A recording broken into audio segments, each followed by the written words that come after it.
Me llamo Tania y acababa de cumplir 22 cuando me titulé en Administración de Empresas. Durante toda la carrera, tuve la suerte de vivir en el departamento viejo de mi abuela Lucha. Bueno, técnicamente ya era de mi papá, Roberto, porque él lo heredó cuando mi abuela falleció 3 años atrás. Yo solo pagaba los servicios y el mantenimiento, y eso lo sacaba trabajando medio tiempo como mesera en la trattoria de Luigi, un restaurante italiano a 2 cuadras, por el rumbo de Plaza Satélite. No era fácil. Hubo muchísimas noches en las que llegaba arrastrando los pies, con las piernas cansadas de andar de mesa en mesa, y todavía me faltaban horas de estudiar para exámenes o de entregar trabajos. A veces salía bien de propinas y a veces apenas, pero aún así lo saqué. Porque así le hace la gente responsable, ni modo. La cena de graduación en casa de mis papás empezó perfecta. Mi mamá, Patricia, se lució con la comida como siempre. Hizo arroz, pollo en salsa, frijoles, una ensalada bien hecha y, de postre, un pastel de 3 leches. Mi hermana menor, Paola, que en ese momento tenía 17, no paraba de hacer bromas de que me iba a extrañar porque ya no iba a estar para ayudarle con la tarea y con los trámites de la escuela. También fueron algunos familiares. La tía Sandra, el tío Raúl, mis primos Miguel y Jennifer, a quien todos le decimos Jenny, y mi abuela Rosa, la mamá de mi mamá. Todos me felicitaban. Contaban historias de cuando ellos estudiaron, y por un ratito sentí eso, como si todo estuviera en orden. Pero cuando se fueron los demás, el ambiente cambió. Mi mamá se aclaró la garganta con ese modo suyo, el mismo que usaba desde que yo era niña, justo antes de soltar algo incómodo. Se me apretó el estómago de inmediato. Ese sonido nunca traía nada bueno. Tania, mi amor. Empezó con una voz rara, demasiado formal. Ahora que ya te titulaste, tenemos que hablar del departamento. Me acuerdo que dejé mi taza de café con cuidado. La cerámica hizo un clink contra el platito, y en el silencio se oyó exagerado. ¿Del departamento? ¿Qué pasa? Pues mira, dijo ella, acomodándose en la silla como si ya lo tuviera ensayado. Si quieres seguir viviendo ahí, ya vas a tener que pagar renta. Sentí como si me hubieran echado agua helada. Justo ese día, en mi cena de graduación, mi papá se quedó callado. De pronto, muy interesado en su café, Paola se hizo la ocupada con el celular, pero yo veía que estaba al pendiente, nada más haciéndose. Ya veo, dije. Pero mi voz salió más chiquita de lo que quería. Agarré mi vaso de agua y me tembló la mano tantito. Mi mamá empezó a explicarme los términos, así, bien práctica, como si estuviera hablando de pagar el gas. Me dijo que me iba a cobrar por debajo de lo que andaban cobrando en la zona. Precio de familia, le llamó, con una sonrisita apretada. Aún así, era un golpe. En mi cabeza hice cuentas rápido y me cayó la realidad encima. Con lo que ganaba medio tiempo en el restaurante, no iba a alcanzar. Necesitaba una chamba de tiempo completo. Y rápido. Entiendo, solté al final. ¿Por qué? ¿Qué más decía? En un sentido tenían razón. Ya no era estudiante, ya era adulta, y los adultos pagan lo suyo. Pero el momento se sintió cruel, como si no me pudieran dejar disfrutar ni un día antes de regresarme a la realidad. Esa misma noche, ya en el departamento, me tiré en la cama y me puse a buscar vacantes en el celular. En Luigi no podían darme tiempo completo. Entonces me enfoqué en algo más estable. Me repetía que tenía que pensar con la cabeza fría, en lo práctico, no en el coraje o en lo lastimada que me sentía. El año siguiente se me fue volando, pero no bonito. Fue un año de trabajo, depósitos, de ajustarme a la vida de verdad y a eso de pagar renta. Conseguí un puesto decente en una agencia de mercadotecnia por Polanco, como coordinadora de cuentas en un puesto de entrada. No era glamoroso, no era como lo pintan en redes, pero pagaba la renta y me dejaba un poquito para ahorrar. Cada mes le hacía transferencia a mi mamá, puntual. Muchas veces hasta le mandaba tantito extra para los servicios, aunque ella nunca me lo pedía. Yo quería demostrarles que podía, que era responsable, que no iba a fallar, y, aunque no me lo decía en voz alta, una parte de mí todavía estaba tratando de ganarse su aprobación. Paola iba al departamento de vez en cuando, casi siempre cuando necesitaba algo, que si le ayudaba con la solicitud para la universidad, que si quería revisar mi closet, que si le daba un consejo para un niño que le gustaba. Yo la veía cambiando, más distante, más secreta. Sus visitas ya no eran para convivir. Eran para ver qué sacaba. Paola siempre fue la bebé de la familia. La consentida. Mis papás la traían entre algodones. A mí me exigían. A ella la dejaban. A mí me hicieron trabajar desde la universidad. A ella, ni de chiste. Yo trataba de no amargarme, pero sí me daba coraje. Por esa época empezó a salir con Diego. Él era 1 año mayor que ella y trabajaba medio tiempo en una tienda de electrónicos en una plaza. La primera vez que Paola lo llevó al departamento, no me impresionó. No se veía mala persona, pero algo no me cuadraba. Hablaba mucho de hacerse rico rápido, como si el dinero cayera del cielo, y se notaba que esperaba que otros le resolvieran. Y entonces llegó la llamada que me volteó todo. «Tania, tienes que venir ya», me dijo mi mamá, con la voz tensa. «Es importante». Yo pensé que era por la universidad de Paola. Ella estaba entre varias opciones y yo ya me imaginaba que querían mi opinión, o que necesitaban ayuda para organizar pagos, becas, esas cosas. Paola tenía calificaciones decentes. No como las mías, si soy honesta, pero sí como para entrar a una universidad pública y acomodarse. Qué equivocada estaba. Cuando llegué esa tarde a casa de mis papás, el ambiente estaba rarísimo. Mi mamá y mi papá estaban sentados tiesos en el sillón, en sus lugares de siempre. Paola estaba en el sillón individual, recargada, con una cara que no era de nervios. Era satisfecha, esa era la palabra. «Siéntate», me dijo mi papá. Su voz sonaba áspera, como cansada. Se veía más grande, más agotado.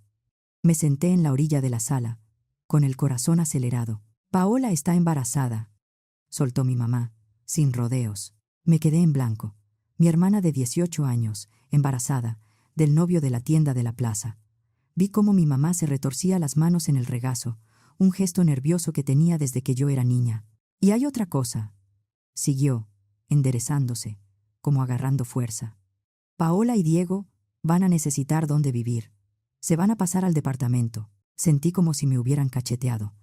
El piso se me movió y tuve que agarrarme de la orilla del sillón. «¿Perdón? Vas a tener que salirte», dijo mi mamá, como si me estuviera avisando que iba a llover. «Paola y Diego necesitan un lugar para empezar su familia. Es la solución perfecta. El departamento ya está amueblado, está en buena zona y les queda cerca de los papás de Diego». Volteé a ver a Paola. Estaba viendo sus uñas recién pintadas con una sonrisita, como si esto fuera una victoria. Ni siquiera tuvo el mínimo de vergüenza de mirarme a la cara. Traía puesto uno de mis suéteres, otra vez. Ese que me pidió prestado el mes pasado y nunca me regresó. «Denme tiempo de buscar algo», dije, tratando de que no se me quebrara la voz. «No es tan fácil conseguir de un día para otro». «1 semana es suficiente», dijo mi mamá, y luego, como si se le hubiera olvidado algo sin importancia, agregó: «Ah, y vas a seguir pagando la renta, porque tu hermana no puede con eso ahorita». Yo solté una risa sin querer. Me salió sola, pensando que era broma. Pero vi sus caras y se me murió la risa. «No pueden estar hablando en serio», dije. «Tu hermana y Diego están muy jóvenes», explicó mi mamá, con ese tono de «te lo digo despacio para que entiendas». «Todavía no tienen trabajos, y con el bebé en camino». Se quedó señalando la panza de Paola, que todavía ni se notaba. «Entonces, a ver», la interrumpí, ya sin poderme controlar. «¿Quieren que me salga del departamento y siga depositando para un lugar en el que yo ya no voy a vivir? ¿Para que ellos vivan ahí? Necesitan nuestra ayuda», dijo mi papá, por fin mirándome a los ojos. «Es tu responsabilidad como hermana mayor. La familia se apoya». ¿Mi responsabilidad? Me paré. Me temblaban las manos del coraje. Si son lo bastante grandes para tener un bebé, son lo bastante grandes para trabajar y mantenerse. ¿Diego ya buscó algo de tiempo completo? ¿Paola? ¿Alguien está haciendo algo aparte de exigir? ¿Cómo puede ser tan egoísta?», chilló Paola de golpe, y se le llenaron los ojos de lágrimas. Eran las mismas lágrimas de siempre, las que usaba cuando tenía 12 y quería un celular nuevo, o cuando tenía 14 y no la dejaban ir a una fiesta. «Voy a ser mamá. ¿No te importa tu sobrino o sobrina?» «Estás siendo una malagradecida», dijo mi mamá fría. «Después de todo lo que hemos hecho por ti». «¿Malagradecida?», dije, sintiendo que me ardía la garganta. «Llevo 1 año pagando renta. Me he partido el lomo desde la universidad. Y ahora quieren que mantenga a 2 adultos que se metieron en esto y no quieren resolver nada. No voy a pagar ni un peso para ellos, y tampoco voy a seguir depositando por un departamento en el que ya no vivo. Si ustedes quieren permitir esto, es su decisión, pero no cuenten conmigo. Me fui de esa casa con sus gritos persiguiéndome hasta el coche. Egoísta, malagradecida, sin corazón. La puerta se azotó detrás de mí con un sonido que se sintió definitivo. Ni esperé la semana. Esa misma noche empecé a empacar. Lloré mientras doblaba ropa, mientras guardaba papeles, mientras veía 4 años de mi vida en cajas. Por suerte tenía ahorros. Todas esas horas extra, todos esos no salgo hoy, todo ese esfuerzo, por fin iban a servir para algo. Yo había guardado dinero para un día difícil, y pues ya había llegado. Encontré un estudio chiquito, ya del lado de la ciudad, por Azcapotzalco. Lo fui a ver al día siguiente, firmé el contrato, y ya. No era bonito como el otro. La cocina era chiquita, el baño pedía arreglo, y el camino al trabajo iba a ser más pesado. De Satélite a Polanco ya era un tema. Pero desde Azcapotzalco, si me tocaba hora pico o lluvia, se ponía peor. Aún así, era mío. Mientras empacaba, hice algo bien específico. Hice listas de todo lo que había en el departamento y lo separé por lo que era de mis papás y lo que era mío. Los muebles que ellos habían puesto se quedaban. El sillón viejo que bajaron de su casa, la mesa del comedor que había sido de mi abuela Lucha, el librero que mi papá armó cuando me mudé, eso se quedaba. Pero los libros que llenaban el librero, la ropa, mis cosas de cocina, todo lo que yo compré con mi dinero, se fue conmigo. Mi cafetera, que me compré cuando me cayó mi primer bono. Mi laptop, pagada con propinas del restaurante. Mi cama, que fui armando poco a poco. Base, colchón, ropa de cama, todo en mis primeros meses de trabajo de tiempo completo. Mis trastes, mis sartenes, mi licuadora, mis cosas. Todo eso lo metí en cajas con mi nombre. Me tardé 2 días en moverme. Mi jefa, Lorena, me dio chance de tomarme un día personal. No le conté todo. Solo le dije que era un tema familiar. Cuando terminé, pasé por casa de mis papás. Me estacioné, caminé hasta la entrada y dejé la llave del departamento con el vigilante, en un sobre con el nombre de mi mamá. No dejé nota. ¿Qué iba a decir que no hubiera quedado claro ya? Una semana después, mi celular se llenó de llamadas. Mi mamá me marcó furiosa. «¿Qué le hiciste al departamento?», me gritó. «Lo dejaste pelón. No hay cama, no hay trastes, no hay nada. Lo que estaba cuando yo me mudé ahí sigue», dije, respirando hondo para mantenerme firme. Yo solo me llevé lo mío, lo que compré con mi dinero. El dinero que gané trabajando mientras estudiaba. A ver si Paola y Diego intentan hacer lo mismo. «Eres una». Mi mamá empezó a aventar insultos, pero de esos que no voy a repetir. Nunca la había escuchado así. Colgué. Esa noche, sentada en un colchón en el piso de mi nuevo estudio, lloré como no había llorado desde que empezó todo. Lloré por la familia que yo creía que tenía, por mi hermana, que ya se sentía como una extraña, por mis papás, que eligieron cubrirle todo a ella y dejarme a mí como si yo estorbara. Y lloré por mí, por la Tania que de verdad pensó que con hacer las cosas bien bastaba. Es impresionante cómo te cambia la vida en un año. Pasé de ser la hija responsable a ser la ingrata. Me clavé en el trabajo con una intensidad que hasta a mí me sorprendió. Si había un cliente con una bronca en redes a las 2 de la mañana, yo me ofrecía. Si necesitaban a alguien un sábado para preparar una presentación pesada, yo iba. El trabajo se volvió mi refugio, el único lugar donde el esfuerzo sí tenía sentido. Con el tiempo empecé a liderar proyectos. Me dieron una promoción, luego otra. El aumento me alcanzó para respirar y para empezar a soñar con algo más que sobrevivir. Abrí una cuenta de ahorro solo para un enganche. Mes con mes metía lo que podía. No era magia, era disciplina. Años de irme temprano, de aguantar tráfico, de decir que no a gastos, de cuidar cada peso. Por amigos en común y por lo que se veía en redes, me enteré de cosas de mi familia. Paola tuvo un niño, mi sobrino. Yo no lo conocí, solo vi fotos. El típico bebé envuelto, sonrisitas, manitas gorditas. Y Paola, feliz en el departamento donde yo viví, jugando a la casita con Diego, mientras mis papás pagaban todo. Un día, de la nada, me llegó un mensaje por WhatsApp de Paola. El corazón se me brincó cuando vi su nombre. Una parte de mí se emocionó, aunque me daba pena admitirlo. Hola, hermana. Espero que estés bien. Supe que te ascendieron. Felicidades. Deberías venir a ver a tu sobrino. Está precioso. Y, pues ya ves que te va bien. A lo mejor nos puedes ayudar con unas cositas. Yo ya sabía que venía el pero. Antes de que yo respondiera, me llegó otro mensaje. Y luego otro. Era una lista larguísima de cosas para bebé, pero no de lo básico. Eran cosas carísimas. Ropita de marca, una carriola que costaba varios miles de pesos, juguetes de lujo, decoraciones para cuarto. Nada urgente, pura cosa para presumir. Me quedé viendo la pantalla, sin creerlo. Después de tanto tiempo sin hablarme, ese era su acercamiento. Ni una disculpa, ni un «oye, lo siento», nada. Solo una lista. Le contesté una sola cosa, directo, ignorando su lista por completo. «Ya están trabajando». Tardó poquito en responder, como si lo tuviera listo. «Pues no. Mis papás se están haciendo cargo de todo. Ellos pagan los recibos y nos dan para gastar. Diego y yo no necesitamos trabajar ahorita. Estamos enfocados en ser papás. Eso es bien pesado, tú sabes». Y luego vino lo peor. Lo que de verdad me dio coraje. «De hecho, estamos pensando en tener otro pronto. Mis papás son bien fáciles, la verdad. Nos van a seguir ayudando si hay otro bebé.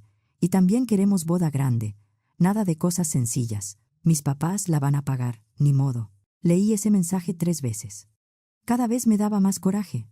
Mi hermana, hablando así de mis papás como si fueran tontos, mientras les sacaba dinero, planeando otro embarazo para amarrarlos, y aparte queriendo boda grande con dinero ajeno. No le respondí. Cerré el celular y traté de seguir mi vida, pero esa frase se me quedó pegada en la cabeza. Unos meses después me marcó mi mamá. No era un mensaje, era llamada. Yo estuve a punto de no contestar, pero algo me dijo que contestara. «Tania», dijo, y su voz ya no era la de siempre. Sonaba cansada, apagada. «Tenemos que hablar. ¿Puedes venir?». No sé si fue curiosidad o si todavía me quedaba esperanza de arreglar algo, pero fui. Manejar por esas calles se sintió raro, como visitar un lugar que ya no era mío. Cuando entré, los vi y me impactó. Se veían más grandes. Mi papá con más canas. Mi mamá con ojeras marcadas. Los dos con una postura de derrota que yo nunca les había visto. «Estamos agarrando turnos extra», dijo mi papá, sin rodeos. «Horas extra, para ayudar a tu hermana y a Diego». Yo me quedé callada.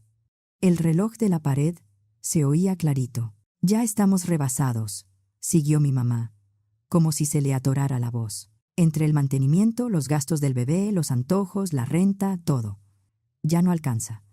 Y ellos no se apuran en nada». Yo la escuché y me dolió, porque aunque estaba enojada, seguían siendo mis papás.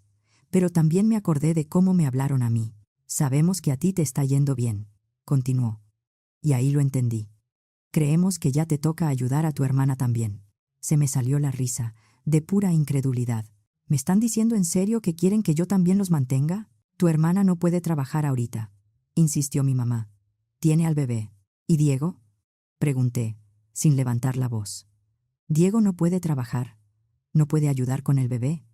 ¿O eso no se les ocurre?». Los vi, a los dos, a mis papás que me enseñaron a estudiar, a esforzarme, a ganarme lo mío. Los vi defendiendo a 2 adultos capaces que no querían hacer nada. «Entonces déjenme ver si entendí», dije despacio, marcando cada palabra. «Ustedes están trabajando más para mantener a Paola y a Diego, que podrían trabajar pero no quieren. Y ahora quieren que yo me sume a seguirles permitiendo eso». Mi papá se puso rojo. «Eres egoísta», me soltó.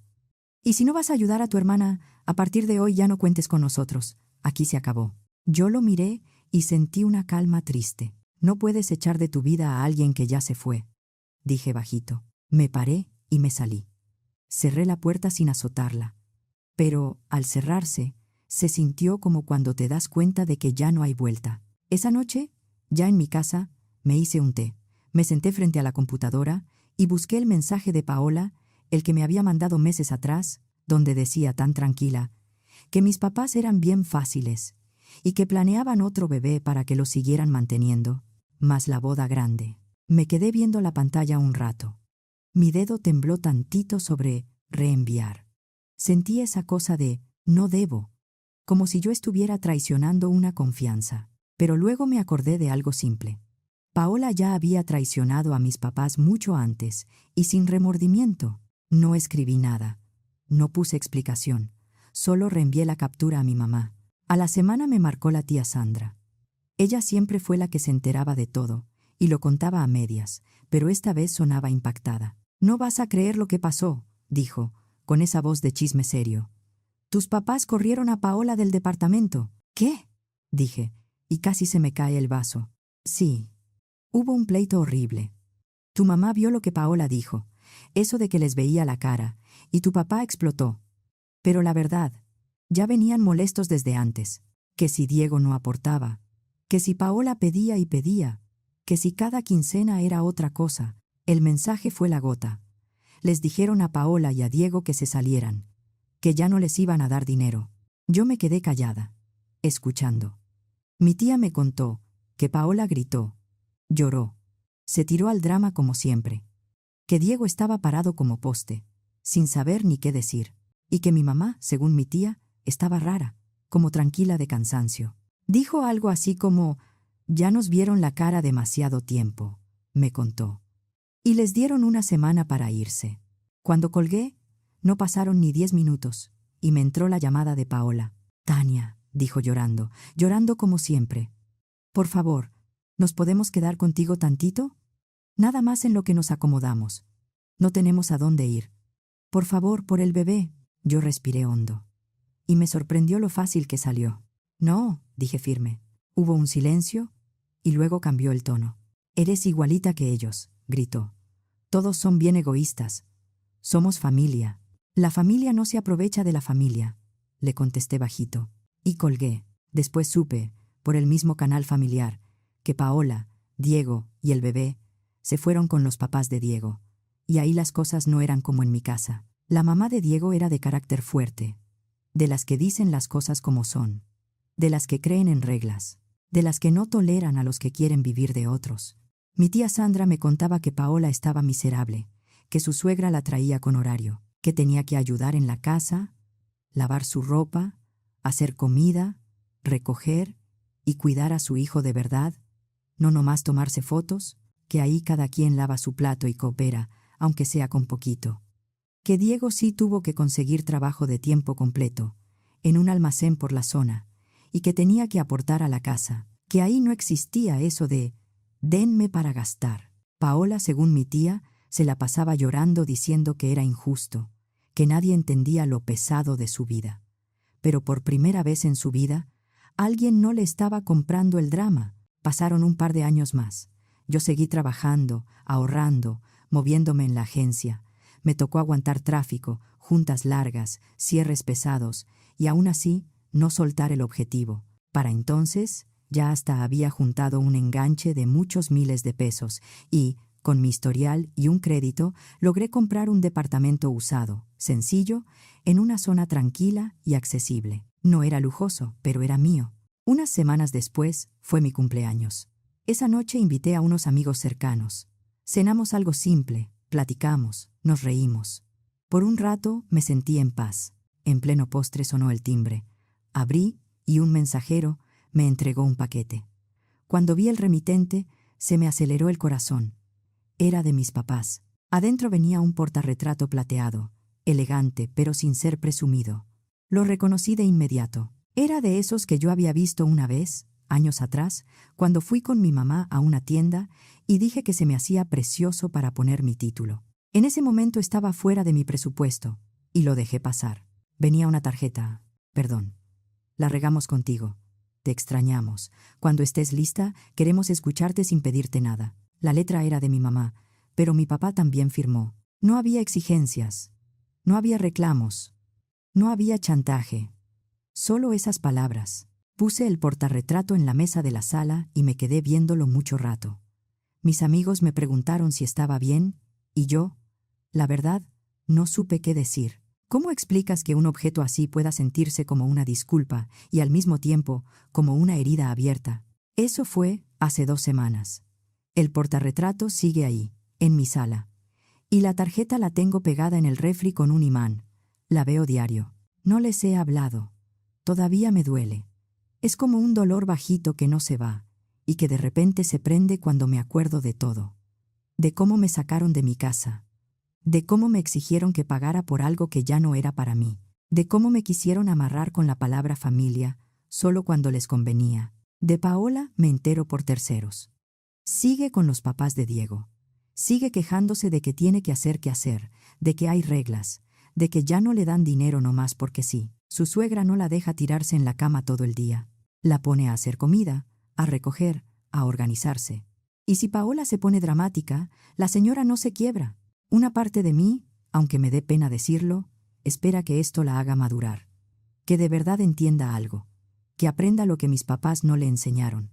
Que el cariño no es lo mismo que permitir todo. Que ser familia no significa ser tapete. Que el respeto no se exige, se gana. Que primero va la responsabilidad y luego los gustos. Yo, por mi parte, estoy bien. Mi carrera ha crecido. Me dieron otra promoción y ahora llevo un equipo. Tengo amigos que respetan límites.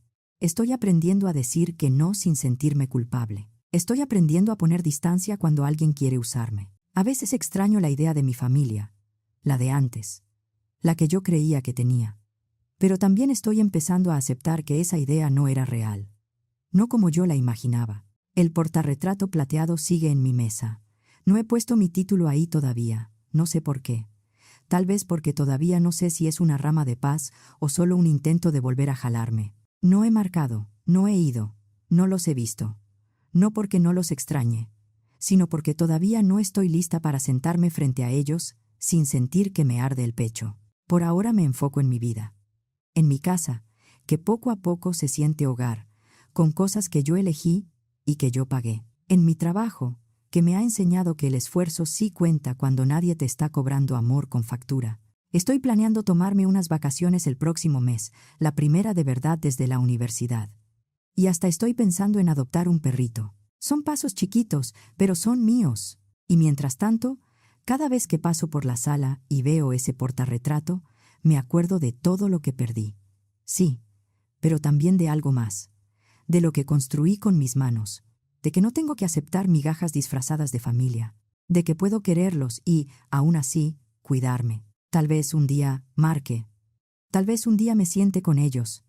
Tal vez el dolor baje lo suficiente como para hablar sin que se convierta en otra pelea. Pero hoy, no. Hoy sigo aquí, en mi propio espacio, respirando más tranquila, recordándome que poner límites no te vuelve mala persona, te vuelve alguien que se respeta. Y por primera vez en mucho tiempo, eso se siente como una victoria real.